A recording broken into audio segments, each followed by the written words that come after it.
자, 현대자동차가 요즘에 출시를 하고 있는, 현대차뿐만이 아니에요. 이 현대차 그룹에서 요즘에 출시를 하고 있는 차들의 디자인을 보면은 정말 잘 만든 디자인도 있지만 그렇지 못한 디자인들도 있습니다. 요즘에 이 격차가 좀 크게 나타나고 있어서 얘네가 잘하고 있는 건가 못하고 있는 건가 굉장히 긴가민가 할 때가 많이 있는데, 오늘 이 차는 처음에도 굉장히 잘 만들었고 세대를 변경을 하면서도 항상 나쁘지 않은 디자인을 유지를 해왔고, 요 직전 모델 같은 경우에도 상당히 잘 만든 디자인이었어요. 그 잘 만든 디자인을 이번에는 부분 변경을 통해서 조금씩 더 다듬었다, 이렇게 볼 수 있을 것 같습니다. 오늘의 주인공은 현대자동차의 대표 SUV 중 하나, 투싼 페이스리프트 모델입니다.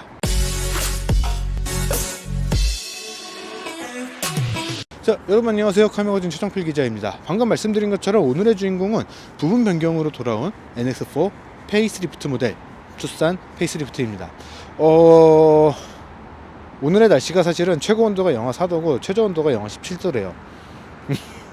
그래서 보시는 데 있어서 약간 차 색깔하고 저 옷도 좀 비슷하고 굉장히 뭔가 좀 이러고 있는 느낌들이 들 것 같아요. 제가 승모근이 뭐 실제로 두껍기는 하지만 일부러 그런 건 아니고 너무 추워서 그런 거니까 조금만 양해 말씀을 부탁드리겠습니다.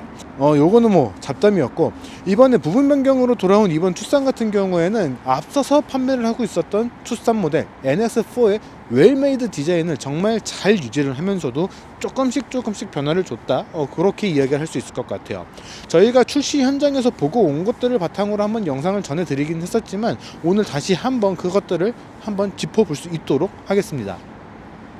일단 이번 투싼에서 가장 큰 변화의 포인트라고 한다면은 그릴과 램프 부분일 것 같아요. 일단 투싼 같은 경우에는 파라메트릭 다이나믹스라고 하는 특정한 도형이 반복되는 그런 패턴형의 디자인을 먼저 적용한 그런 모델 중에 하나라고 이야기를 할 수가 있습니다. 물론 투싼만 그런 건 아니었지만 아반떼는 삼각형, 그랜저 같은 경우에는 네모난 거 이런 식으로, 논란이 많은 산타페 같은 경우에는 H 다이어그램을 계속해서 사용을 하고 있는데, 투싼 같은 경우에는 약간 좀 오각형이라고 해야 될까요? 그런 형태의 도형을 사용을 해서 이 투싼의 시그니처 도형처럼 사용을 해왔어요. 그런데 그것들을 이번 페이스리프트 모델에서는 조금 더 각진 사각형에 가까운 형태로 도형을 변경을 해줬습니다. 그렇게 되면서 이 도형 사이사이의 텀, 간격 이런 것들도 더욱 큼직큼직하게 변경을 해줬어요. 이런 부분들이 변경이 되다 보니까 헤드램프, 특히 이 주간주행 등에 대한 부분 같은 경우에도 같이 그 형태가 변경이 되게 되었습니다. 일단은 이렇게 큼직큼직하게 들어가 있으니까 뭔가 좀 더 시원시원하면서도 와일드해 보이는 야성적인 그런 모습들을 좀 찾아볼 수가 있다라고 저는 생각이 되거든요. 그런 것들을 통해서 이번 투싼이 조금 더 젊어진 타겟들, 젊어진 고객층을 노리기 위한 확실한 이 디자인적인 요소를 갖췄다, 이렇게 이야기를 드리고 있습니다.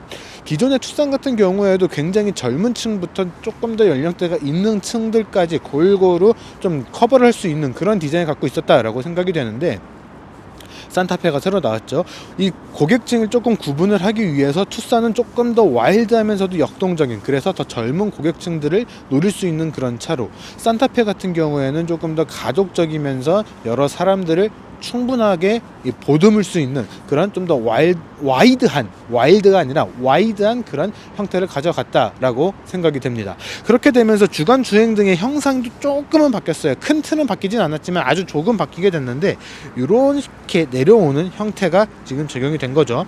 기존 같은 경우에는 이 부분에 둘, 셋, 네 개의 램프가 적용이 되어 있었습니다. 그런데 이번에는 3개로 램프의 개수를 줄여줬어요. 이런 게 사실은 그럴싸하게 바꿔둔, 변명거리를 굉장히 잘 만들어둔 원가 절감에 해당을 하거든요.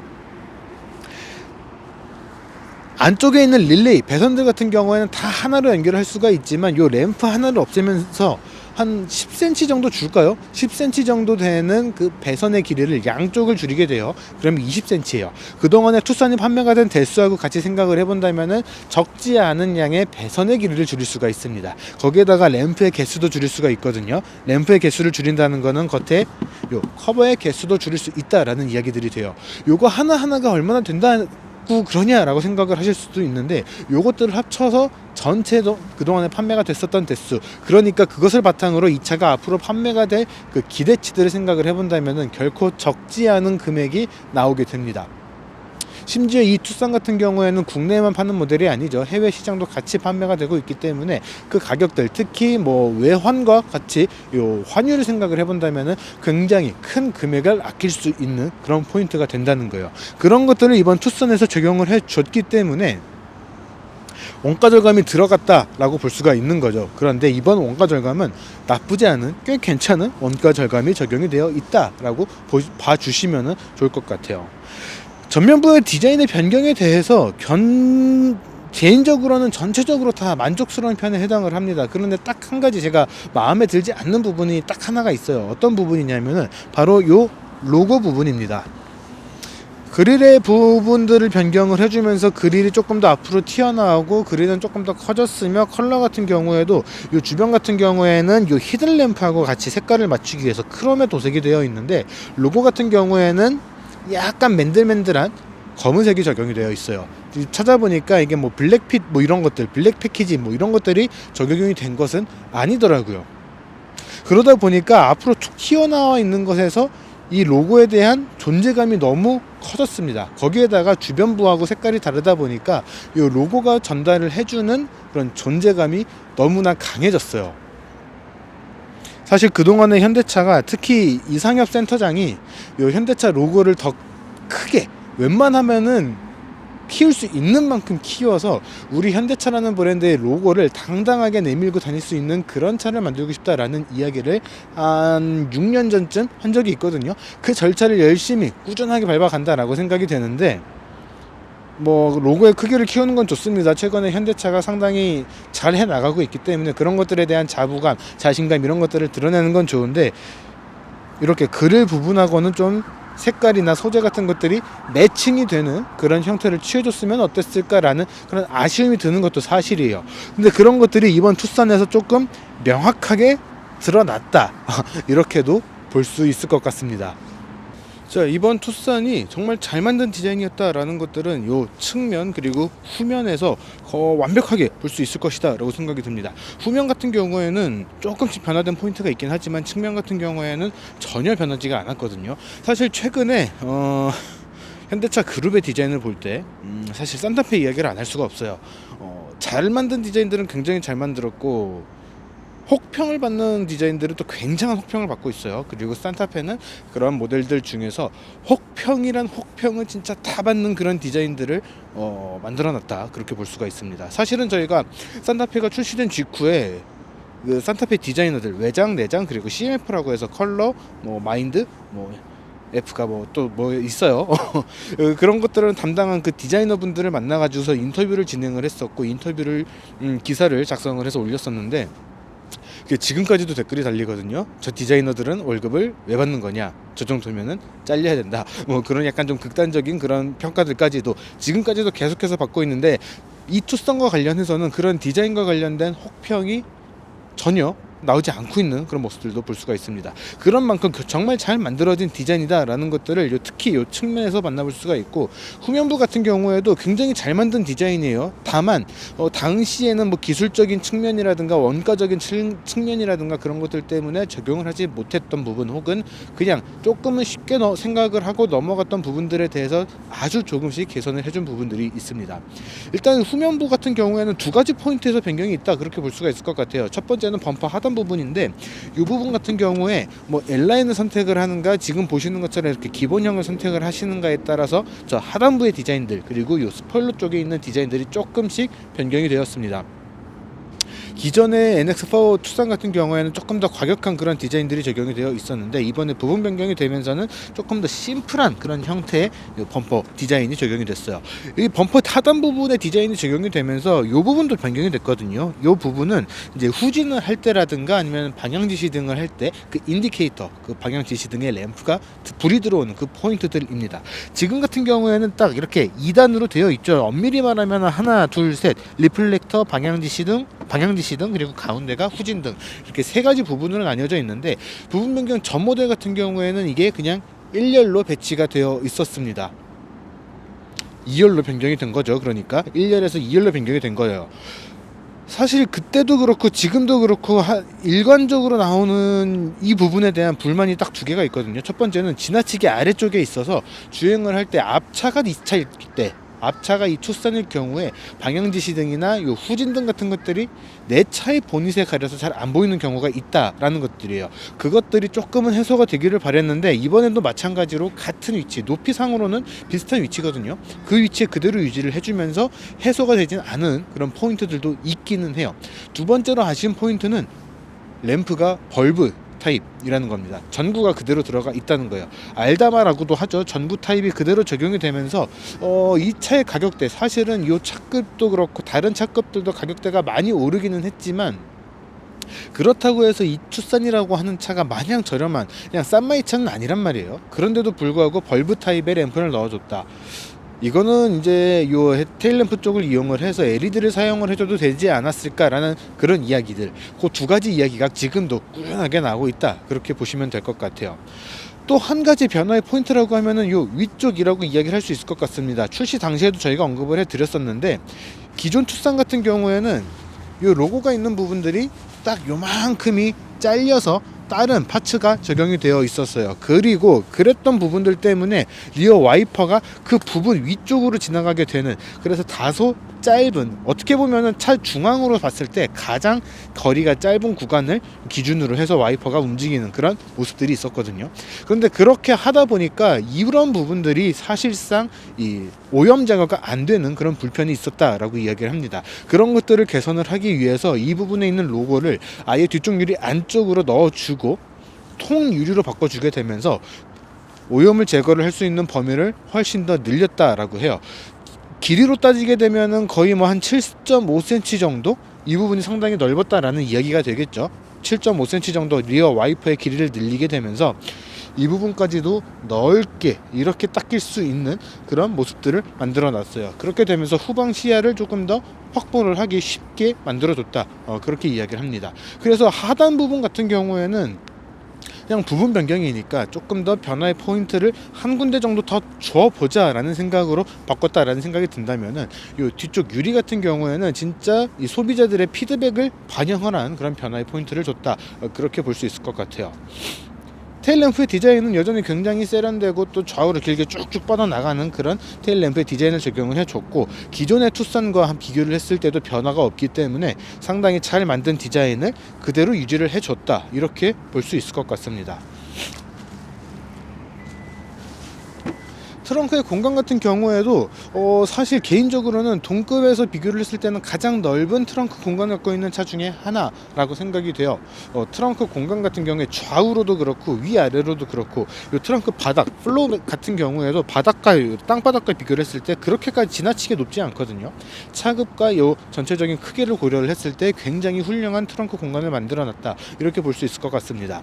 그래서 제가 뭐 이렇게 앉는 것도 그렇고 제가 직접 안에 들어간다고 해도 그렇고, 지금 들어가지는 않을 거지만 그렇게 했을 때, 그리고 혹은 다른 무언가의 캐리어라든가 골프백이라든가 뭔가 여러 가지 짐을 싣는다고 했을 때 굉장히 편리하게 쓸 수 있는 그런 공간의 구성들을 갖추고 있어요. 그리고 트렁크에서도 2열 시트를 폴딩을 해줄 수 있도록 하는 6대4, 조수석 쪽이 6이거든요. 6대4로 폴딩을 해줄 수 있는 그런 레버들까지 장착이 되어 있기 때문에 트렁크의 공간을 활용을 하는 데 있어서 어떻게 보면은 우리나라 환경에서 실제로 사용을 하는 데 있어서 우리가 겪을 수 있는 웬만한 불편함들은 전부 다 없앤 그런 구조다, 그렇게 볼 수 있을 것 같습니다. 자, 이번에는 이 투싼 페이스리프트 모델 한번 실내를 살펴보도록 하겠습니다.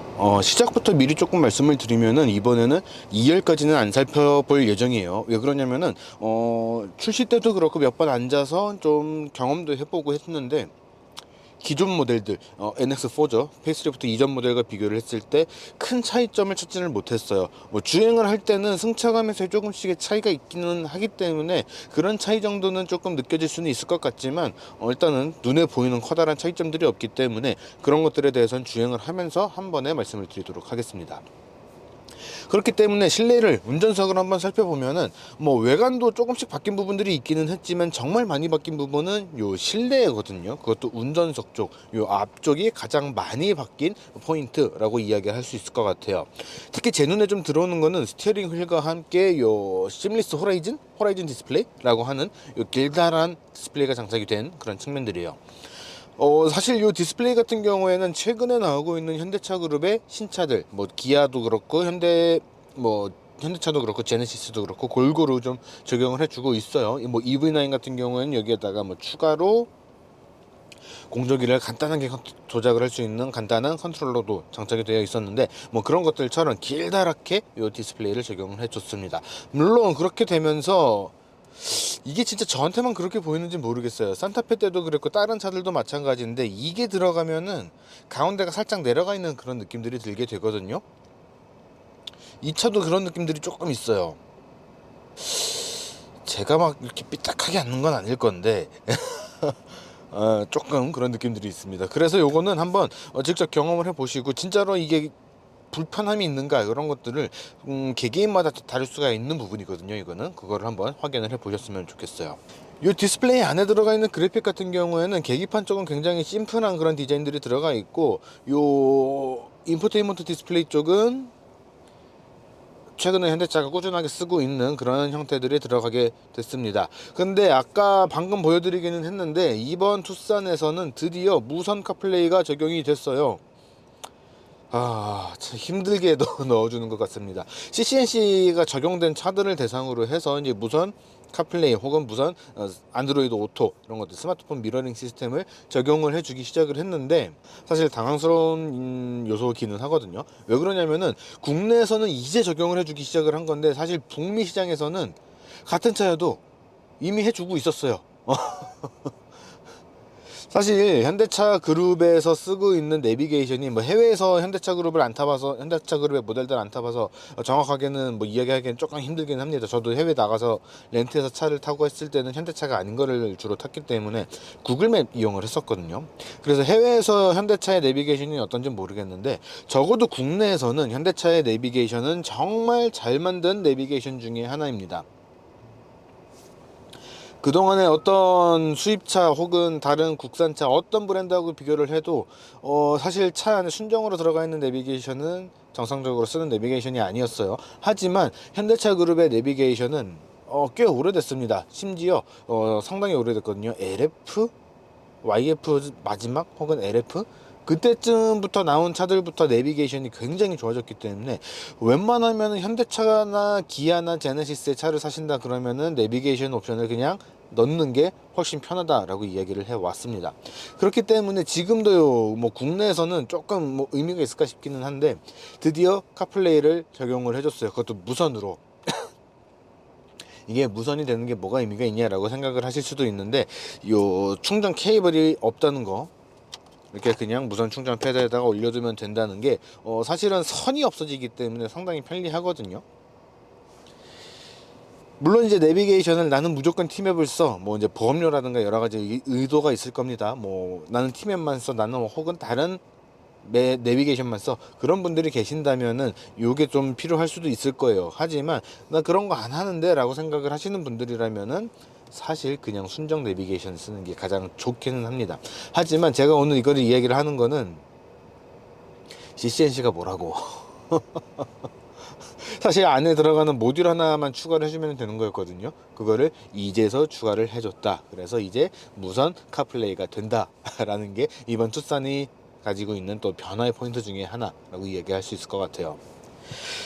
이 디스플레이가 이렇게 변경이 되면서 조수석 앞쪽 같은 경우에는 이제 플로팅 타입의 수납 공간이 생기게 됐습니다. 이런 거 스마트폰들 대충 던져놓기 참 좋은 그런 공간이거든요. 지갑이라든가 아니면은 뭐 우산 작은 것들 젖었을 때는 좀 놓기 좀 애매하긴 하지만, 안 쓴 우산들, 새 우산이라고 했을 때는 그냥 던져놓기 꽤 괜찮은 그런 공간들이 추가로 장착이 됐습니다.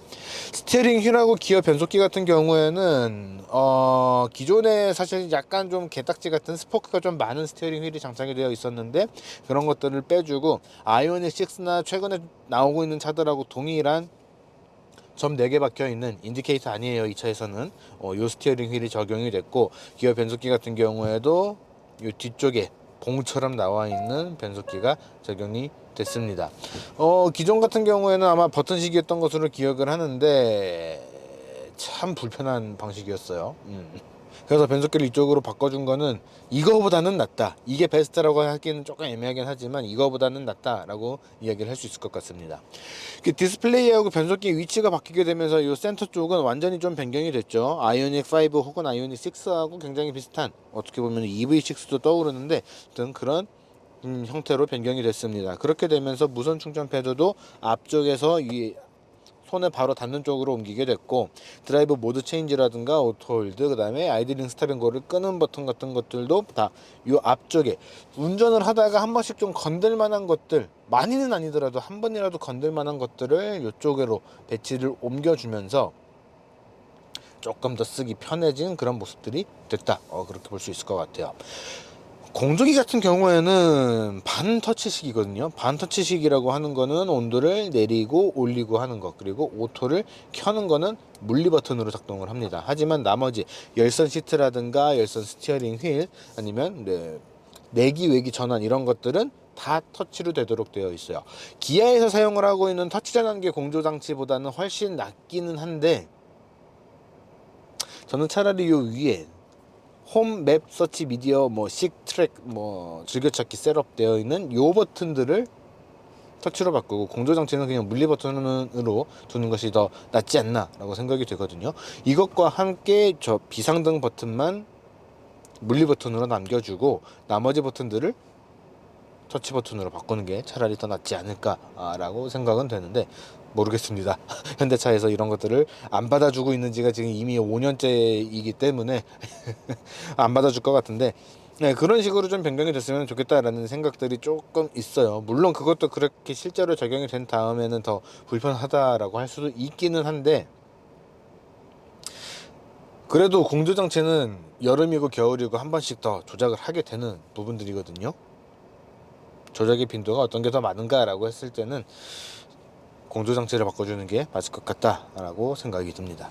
그 외 나머지 부분들 같은 경우에는 워낙에 좀 잘 만들었던 차였었기 때문에 큰 변화를 주진 않은 것 같아요. 외관도 그랬지만 실내도 상당히 잘 만든 구성들이었고, 이런 소재나 마감 같은 것들, 이런 것들도 기존에 투싼 것들을 그대로 유지를 해줬습니다. 약간 좀 합리적인 구성에 가깝다, 그렇게 볼 수가 있었는데 그런 구성들 그대로 유지를 해준 것 같아요.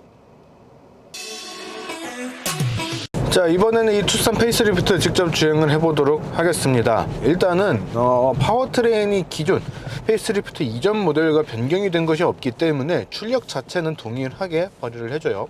1.6L 가솔린 터보 엔진이 장착되어 있고, 그것을 통해서 최고 출력 180마력, 최대 토크는 27kgm/m를 발휘를 해주고 있습니다. 어떻게 보면 굉장히 무난한 성능인데, 이런 성능들이 어떻게 보면 또 다르게 얘기를 하면은 가장 무난하고 가장 많은 사람들이 편하게 쓸 수 있는 그런 구성이다라는 이야기도 되거든요. 그렇기 때문에 성능에 대한 것들, 출력이 부족한가 라는 것들에 대해서는 그렇지는 않을 것이다 라고 말씀을 드리고 싶어요. 왜냐면은 기존에도 NS4 페이스리프트 이전에도 출력이 부족하다라는 이야기는 없었기 때문에, 그렇기 때문에 이번 모델도 결코 부족하지 않은, 풍부하다거나 여유롭다거나 그렇게 이야기를 하기에는 조금 어렵겠지만, 그래도 부족하지는 않은 그런 성능들을 그대로 발휘를 해주고 있다, 그렇게 볼 수 있을 것 같아요. 다만 제가 지금 어제 오늘 지금 이틀째 시승을 하면서 촬영을 하고 있는데 조금 긴가민가한 게 하나가 있어요. 날이 너무 추워서 그런 건가 싶은 생각도 조금 들기는 하는데, 서스펜션이라든가 이 스티어링 휠의 조형감이라든가 이런 것들이 기존보다 조금 더 무거워졌어요. 날이 너무 추워가지고 부싱이라든가 이제 오일류 이런 것들, 윤활제들이 조금 좀 굳었나 꾸덕해졌나 라는 생각이 들기도 하긴 하는데, 어제부터 지금 계속 몇 시간 이상 주행을 하면서 계속 이제 조작을 해보면서 좀 열도 줘가면서 했던 것들이거든요. 그런데도 조금은 무거워졌다, 하드해졌다까지는 아닌 것 같고 조금 꾸덕해졌다 라는 느낌들이 좀 있는 것 같아요. 그래서 예전보다는 조금 더 승차감이라든가 조향감 같은 것들을 단단하게 세팅을 한 것 아닌가라고 생각이 듭니다. 그게 사실 원래라면은 그렇게 크게 차이가 나지 않는 수준이었을 것 같은데 날이 워낙 춥다 보니까 그런 것들이 조금 더 배가가 된 것 같아요. 지금 느끼기로는 조금씩 더 단단이라고 하면 좀 이상해요. 꾸덕이라고 해야 될 것 같아요. 그러니까 조금 더 끈적끈적하게 잡아주는 그런 느낌으로 변경이 된 것 같습니다.